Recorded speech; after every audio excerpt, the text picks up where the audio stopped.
This week on Royally Us, more details emerge on the rift between William and Harry and why accusations of bullying infuriated the Duke of Cambridge.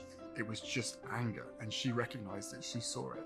Plus, members of the royal family paid tribute to the late Prince Phillip on Father's Day, while also dedicating social media posts to Prince Charles and others.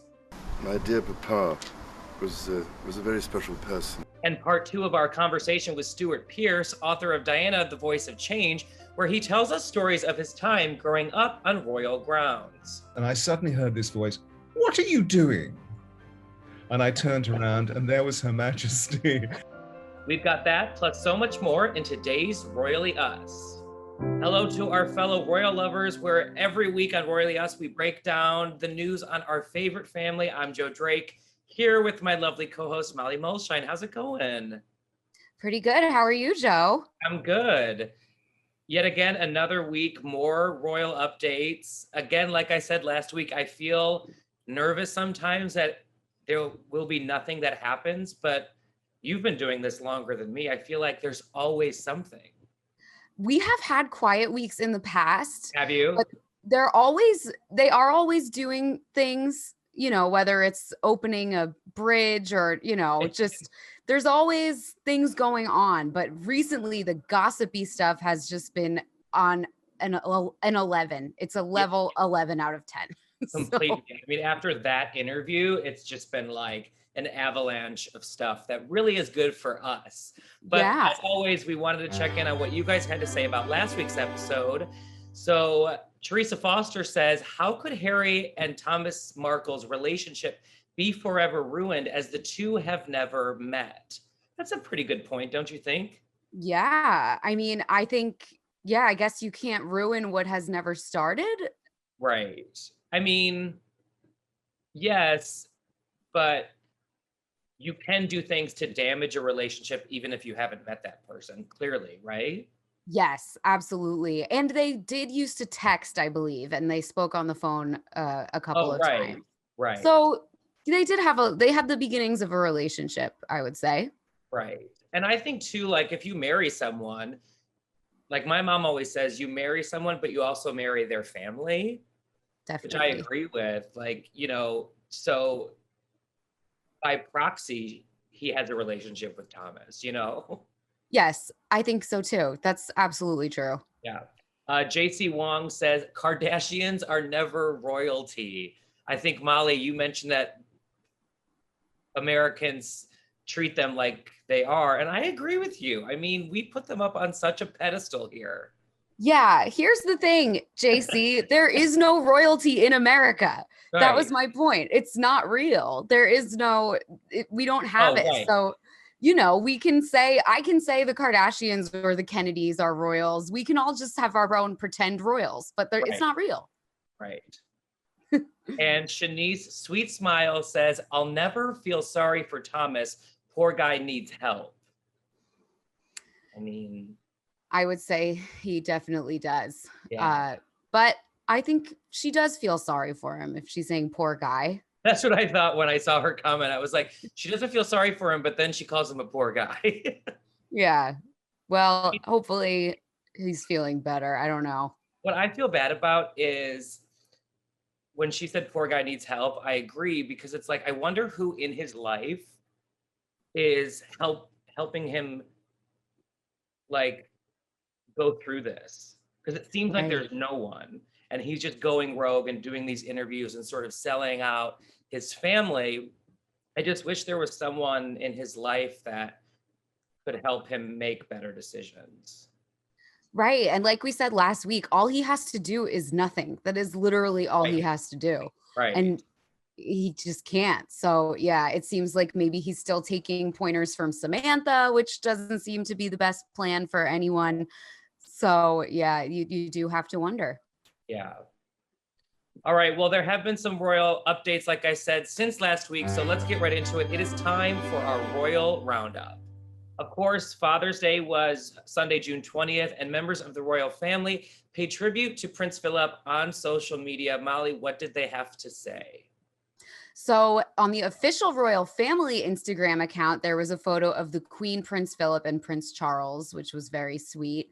And that was alongside King George VI, who was the Queen's father, which was taken at Balmoral in 1951. So that was a nice little vintage snap that they shared.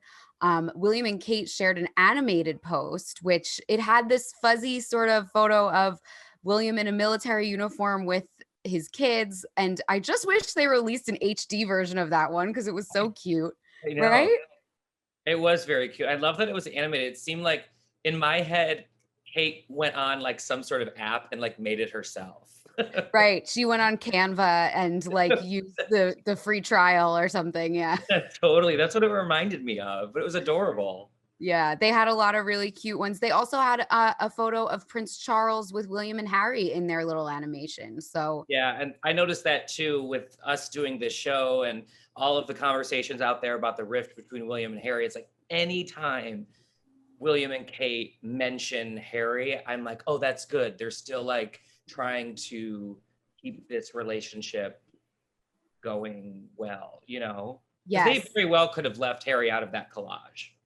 Right. And I'm always still pulling for them all to make up and get along because Always. I just remember them all looking like they had so much fun together at weddings and stuff. I just want to see them all back together again. But I also thought it was really nice on the official royal Instagram, that picture that you mentioned at Balmoral in 1951. I like seeing those vintage pictures, especially with King George and, you know, Elizabeth's dad and all that stuff, because we're very much aware of the current royal family. But as a fan of the crown and even the history of the royal family, some of those vintage snaps that we don't get to see, I'd love, you know? yes, and it really puts into perspective just how long the Queen has been a public figure. Yes. It's mind-blowing to think about. Mind-blowing. Like there are times, like I think she was probably older than me in that photo. You know And what I it was mean? And like she had 1951, yeah. already met, yeah, and she's still going strong and looking really great. One thing I've noticed now that you bring that up is even since Prince Philip's death, her public appearances, she's like all smiles and like she doesn't look like the grieving widow. Like she's really still putting on that front. Yeah, that's so true. I think she knows that she sort of has to, you know, put on a happy face for the public, but that's also not really in line with the British stiff upper lip. So maybe Right. she's sort of trying to send a message that, you know, she's a little more in her feelings now and, you know, showing emotions than she would have been in the past. Because Yeah, that's if a good you look point. if you look at photos of her from the 80s and 90s, man, she never cracks a smile. Oh, I know. Maybe that's why it's so jarring. But these pictures I see, it is like full teeth. She looks like she's having the time of her life. I don't know. Yeah. I want whatever she's having. Totally, 100%. Looks like she's having a great time. She's having a great time. Also, this past Monday was Prince William's birthday. So they must have had like a Father's Day dual birthday celebration or something. And he turned 39, right? Yes, there was a royal Twitter account message that just said wishing the Duke of Cambridge a very happy birthday today. There wasn't a ton of news around this birthday. I guess next year he's turning 40, so it'll be huge. I think Kate and Meghan are all turning 40 next year. I'm pretty sure. Wow, that'll Or be maybe interesting. Meghan's turning 40 at the end of this summer because she's a Leo. Wow. Because So, I don't know what the protocol is for the royals, but I know like in America, for someone like Meghan Markle, like turning 40 is a big deal. So you have like a big bash. And now that they live here, I can sort of see them having like a big fancy Montecito ball for her 40th. And I feel like I would see Prince William having a very low key day. But we'll see. Hopefully the show will be continuing and we can follow up with that. absolutely. Oh, that is such a good point. I can't wait to see what happens with her Right? And birthday. like, I feel like Meghan Markle seems like the type that she would want a big celebration for her 40th. I don't know why I think that, but I there's think the nothing wrong baby with it. shower. I'm like 6 years away from it and I'm already thinking of what I want to do. Right. It's a big milestone. I Yeah. think it could be baby shower 2.0 because the baby shower, that was so fun to watch. Like, I'm sure there will be strategic press leaks and we'll get all the details slowly Yes. dripped out. Like, I think Celebrities it'll that be are fun. invited that show up.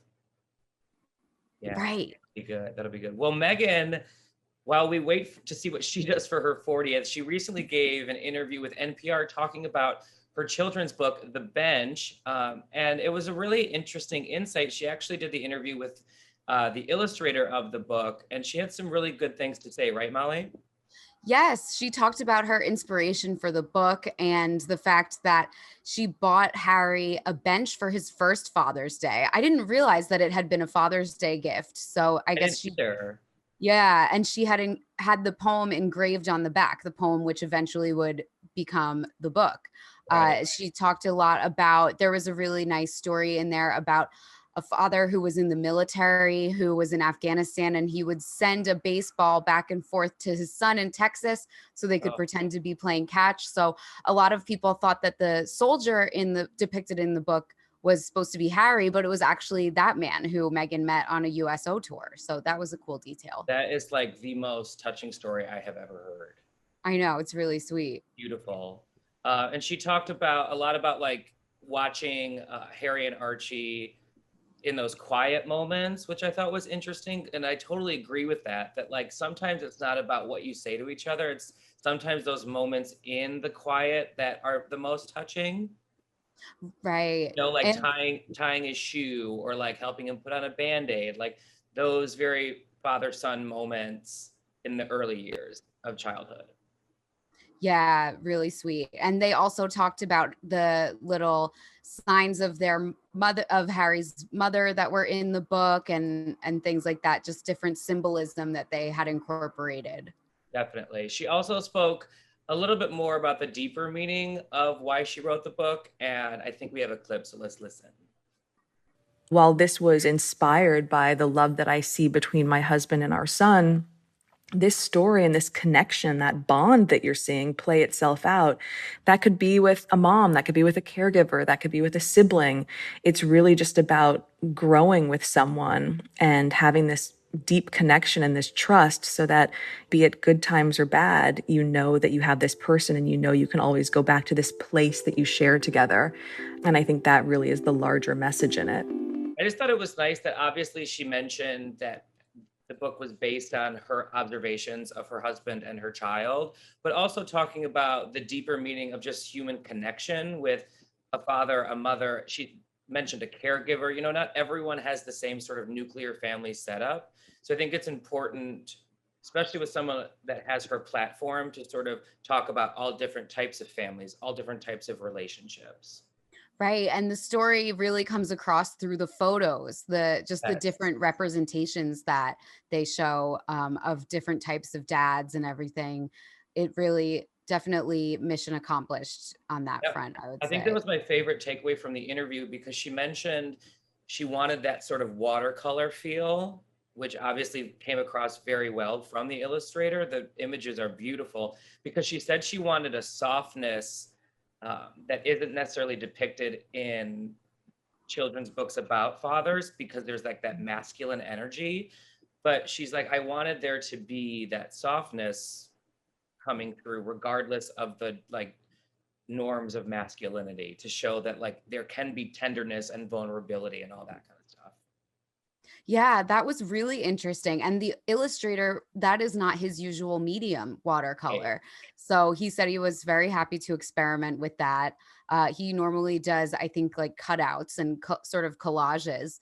So, and he obviously is a really talented illustrator because you never would have thought that that was outside of his normal purview. Yeah, definitely. I actually just found out on Instagram recently that a friend of mine is friends with the illustrator. So I am secretly working on getting him on this show. I will keep you guys all updated. Molly, fingers crossed, because I feel like that would be a really great chat to talk with someone like that, and how closely he worked with Meghan. It would be fascinating. Yeah, that is awesome. Wow. Fingers crossed. All right. It is time for our next segment because royal author Robert Lacey spilled some tea on the rift between William and Harry. So let's get right into it. It is time to spill the royal tea.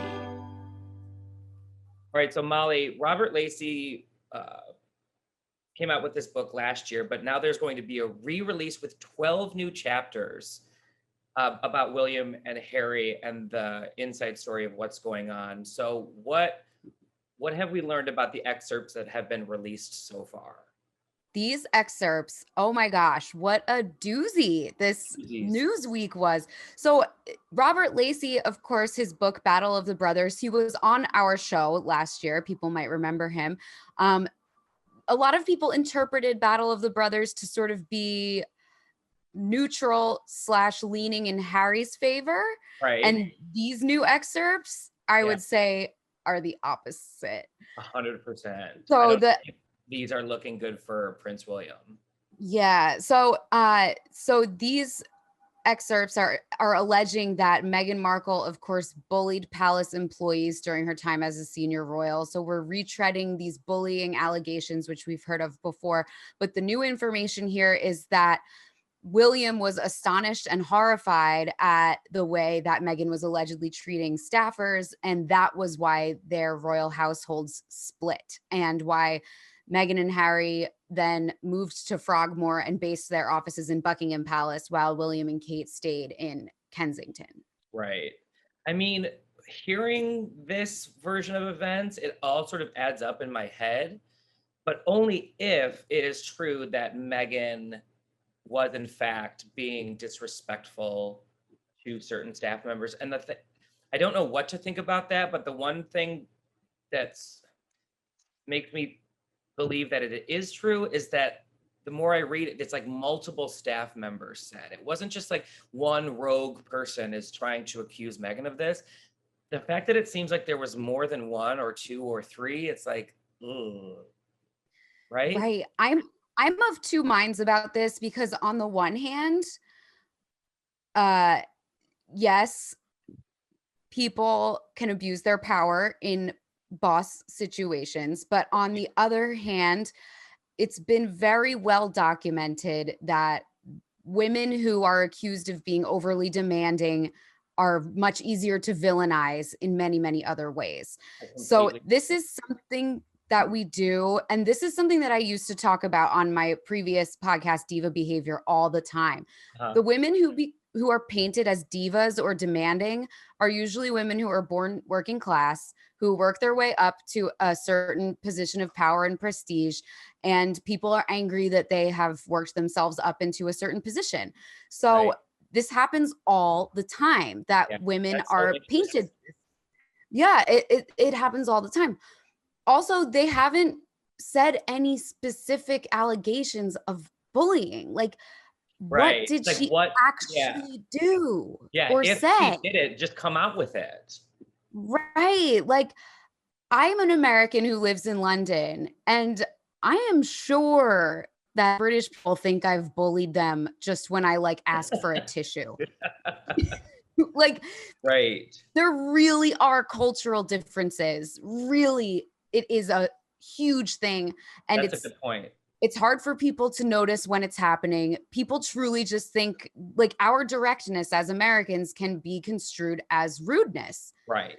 So I know that Meghan and Harry are not perfect people, but I need a little more specifics on what counts as bullying here. I agree. I mean, as I've said on the show before, I definitely skew more of a Meghan Markle person. And I know people in the comments get mad at me a little bit because people over there are sort of anti-Meghan, but I try to be in her camp for those very reasons, because I do agree about the female aspect of it and working your way up, and also the American thing. There are two things right there that royal staffers probably were like, whoa, where is she coming with this? But it's that just could be, she wasn't trying to be a certain way. They just interpreted it differently than she meant it. Right. At the same time, they have had a lot of staff turnover, even since they left. The head, I think the CEO of Archewell didn't last a year either. So that, I could see it going both ways. Right. But, for example, one of the earliest reports we heard of her being a demanding boss was that she would text people at 5 a.m. And it's what? I've never had a boss that didn't text me off hour or email me. It wasn't even texting, it was emailing. I've never had a boss who didn't email me off the clock. Have you? It's just a thing that people do. 100%. And I can't speak for other countries, but definitely the work mentality of us in the United States, especially here in New York City, is I was just talking about it with a friend yesterday. It was like he was hearing from his boss at random times. You're just sort of used to that here. And it's not that you have to respond immediately, but it's sort of that mindset of if someone thinks of something, they're just going to shoot off an email as opposed to waiting for like 10 a.m. Right. But I can understand how that would come across as like, whoa, why is she emailing me at 5? So I agree with you about the cultural thing.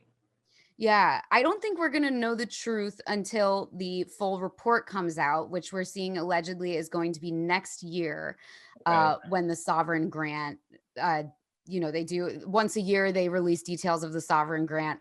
And that's going to be next year. They were going to maybe do it this week, but since Harry is going to be here for the Diana statue unveiling, I guess maybe maybe the investigation's not done yet, but also maybe they were like, that would be the worst timing ever. So they're just going to wait another year. I think smart. Yeah. And then the other thing to think about is if there was in fact bullying going on, why did no one care until Meghan was about to give a big interview? Why was it never dealt with if this is a real issue? Right. That kind of makes it seem like, okay, then why did you cover it up? If it's real, why did it not come out until March of this year? Right. Yeah. It kind of looks like some, like back end, like we got to come out with some stuff that makes them look bad too, kind of thing. Right. And like maybe we've been covering it up and now we don't want to cover it up anymore because it's advantageous to us to get this news out. So it's like no one is going to come out of this looking good. No, not at all. I mean, there was another deeper issue alleged in some of the excerpts that have come out of Robert Lacey's book also, and it's this whole thing about William felt like Meghan was stealing Harry away from him. And I don't know about this, seems like very much one of those like grandiose theories that like anyone could say about a woman, like an in-law coming to like steal away their sibling, right? Like, where's the proof of this? Right. It all just aligns much too easily with previously well-tread narratives of women being conniving and evil. Yeah, it's like I said, no one's perfect. And I'm sure Meghan has made her own missteps while she was in the royal family as well. But whenever the criticisms hew too closely to like, she's evil and stealing a poor young man from his family, it's like, come on, what is this? Like Snow White? It's not 100%. It just doesn't ring true to the way that people behave in real life, but also maybe it's true. Maybe she's a criminal mastermind, but like, we're not gonna, it's too vague right now. All the things that are coming out. I don't know. Yeah. I also think too, Meghan would have to be really brave and bold to go into the institution of the royal family and start bullying people around. I mean, that you would have to have courage. I mean, you know what I mean? Like, right. I assume that anyone marrying into that family would come in with a little bit of timidness and shyness. Like I feel like it's all been too soon and too early for her to feel that big, bad, and bold. But I don't know. Maybe I'm wrong. Right. Like if this is all true, then it's really bad. Yeah. Like that is really bad. There's a quote in the book that came out that really made sense to me. And it was this quote: "At the end of the day, the British crown and all it stood for, with its ancient traditions, styles, and values, the mission of the monarchy had to matter more to William than his brother did." I was like, wow. That's the way it is if you're in the monarchy, I guess. Yeah.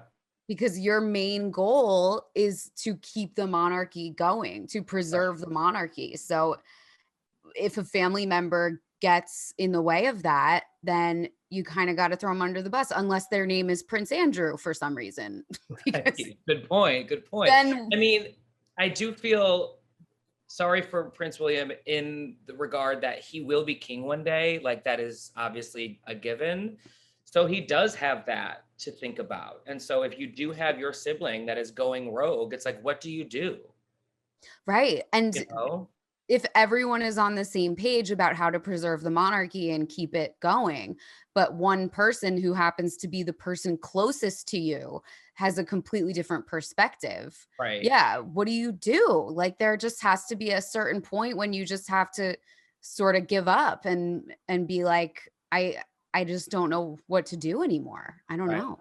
And sometimes I try to think about the royal family, comparing them to us normal folks and normal families, that like, if you do, and I feel like everyone out there watching can relate to this. If there is a sibling, especially in adulthood, that starts acting differently or going rogue, or you start disagreeing with your sibling, there is a parting of ways, and it's unfortunate, but sometimes you just go down different paths. Doesn't mean you don't love each other, but there's just a different value set. It's like, well, I'm going this way. If you're going that way, I guess that's just how it is going to be. Yeah, everyone doesn't stay the same forever, and sometimes, you know, you can sort of have to split off, I guess. Yeah, for sure. Well, our conversation last week with Stewart Pearce was so great. Immediately when we got off the Zoom with him, Molly and I said, we have to split this up into 2 parts because we want you guys to see everything. It was so fascinating. And this week we saved some great stuff. He talks about growing up on royal grounds and even playing inside the walls of Buckingham Palace and hanging out with the Queen herself. This was amazing. So let's watch what happened. So you actually have some history with the royal family, more than just your friendship with Princess Diana, right? Well, I was brought up in the royal, in the royal household. My father worked for the Duke of Edinburgh, for Prince Philip. Wow. And what did he do for Prince Philip? He was his principal valet, which is rather like a PA. So, you know, the valet looks after, is really an interface between the private personality and the public domain. And so, you know, Dad was with him from the war years. They met in the Royal Navy. And of course, my father was, you know, a young man. Well, they were both the same age, actually. So if my father was still alive, he would be 100. My father died sadly in 75 after 33 years of service with Prince Philip. But yeah, they were born 2 weeks apart. They were the same age. They were very, very similar. So they fitted really well as a piece of consonance. Their relationship worked very effectively. And it was very sad when Dad died, obviously. That was a long time ago. And Prince Philip was extraordinarily supportive of both myself and my brother. I have a brother who's a year older. And then my mother died 3 years later, and that sort of then released the royal bond, as it were, because it was very formulated by my parents. Yeah, so it was very interesting being brought up as a private personality within the context of that and just watching it. It really suited me because, as you can probably sense, I have a very broad personality that enjoys the idea of heritage and the usage of heritage and tradition and monarchy and the extraordinary history of the British peoples, because this monarchy goes back 1,000 years, as we know. But at the same time, I'm also a social liberator. So I'm very aware of where the glory is and where the majesty and the magic is, but also where the, shall we say, the gentle disabilities are. Perhaps that's the wrong word to use, but the inabilities are, because obviously it's a regime that has been very cocooned. And now is the time, as we're seeing with all of our lives, to remove the cocoon and to really move easily through the lives of all people rather than just a small selection of people. Right. But my brother's not at all interested in it. It's very interesting, when you look at individual members of the family and you begin to realize, wow, why did I choose to be with these people? So we move then into the definition of our soul's destiny and why our soul would choose the relationships to enable us to grow. Right. That's so interesting. I love, obviously you're, like you said, you have such an outgoing personality. Was there someone, having grown up on the royal grounds and being so close to your father and Prince Philip, was there someone that you became close friends with before you had even met Diana within the royal family? Well, Her Majesty, I mean, the Queen is amazing. And I can remember loving being in Buckingham Palace, for example. So I would go with my father, not during school, obviously school period, but during vacation. And I always remember the stationery as a kid. I mean, I'm talking about 7, 8, 9, 10, 11, 12. I always remember the stationery because it was of a certain size and a certain thickness of paper. I can still remember the smell, and it would make the most amazing paper aeroplanes. Where you could create, aerofoils and all sorts of things. So you can imagine standing at the top of one of those grand staircases with no drafts, and then throwing the plane would go on and on and on and on and on. I thought that was great fun. I used to love doing that. And I remember one day my father saying, "Now, where are you going to go?" And I said, "Well, I'll just go to the top of the grand staircase. Don't go any further." So I was just flying my planes, and I suddenly heard this voice, "What are you doing?" And I turned around, and there was Her Majesty. And I thought, "Oh, what am I going to do?" Or I don't know what 7 years of age. I don't know whether I said shit or whatever. Wow, that is like the ultimate getting caught. I was really, and she didn't do this. She just simply said, "Come here. Oh, it's Stewart. Oh, come into my sitting room." So we went into her sitting room, and she switched on the TV, and it was sort of tea time. So she ordered tea for herself and hot orange juice, which I thought was a really weird choice. But anyway, I drank it. It was the Queen. I didn't say, "Oh, I don't want that. I want hot milk or something." I just drank it. And we had this conversation. I will always remember that. Wow, that is incredible. And then with Kate and William's wedding, I was invited, not centrally, but peripherally as a guest. And I was standing talking to somebody at the reception or a group of people, and suddenly there was this silence. And when there's a silence, you know that one of the royal personages had arrived. And here was Her Majesty. So this was, I don't know how many years later, the last time I saw her was probably in 82 or something. Okay. So this is 2011, isn't it? So that's many years. And she looked me up and down. She has these extraordinary blue eyes that see everything. And the person that she was with said, "Oh, do you remember Stewart?" And she sort of did this, and she said, "Well, his father was Joseph." "Oh, I so miss your father," she's immediately said. Oh. Isn't that interesting? Because both Prince Phillip and the Queen were with my father when he died. Right. That they were shooting grouse in Scotland, October the 26th, 1975. And my father fell to the floor and was dead. And so Prince Philip gave him mouth-to-mouth resuscitation to try and get him back. And the Queen, I think, was walking down, they're called the butts, on a hill where the men with the guns stand, and the birds are beaten up from way over there by the beaters. And I think she'd walked down the hill and heard this kerfuffle going on, so she ran back up to the top of the hill where my father was on the floor with Prince Philip over him, giving him mouth to mouth. I mean, they were sort of like brothers, I mean, it was always the royal distance. Don't get me wrong. He was a servant, and Prince Philip was Prince Philip, But also, when you spend intimate times, when you run somebody's bath, or you help them get dressed into some capacious uniform, if you're there alone on safari or tiger shoots in India, then there are personal sharing times. I just can't get enough of Stewart Pearce. I loved that interview. Yes, so amazing, so interesting. I just can't imagine having that be your upbringing. Very long way from my upbringing on the Jersey Shore, I'll tell you that much. Me too, in Michigan, with all due respect to my family. I mean, have you ever talked to anyone that would, I think that was the first person I talked to that had been inside Buckingham Palace in such an intimate way. Well, actually, the one, I think I lied. The one time I've been around someone that was inside Buckingham Palace was Prince Harry himself. I was a cater waiter in my early years here in New York City, and I was at an event that he was at. I didn't talk to him, but I probably got within like 5 feet of him. So that felt like my brush with royalty. Wow, what did he look like in person? How tall was he? Very tall, very handsome. This was probably in 2009. He was at the height of his powers, I think. Yeah, like he had just gotten hot, and like he was like it. So like there was definitely like a sparkle around him, and obviously everyone was eyeing him. at this party.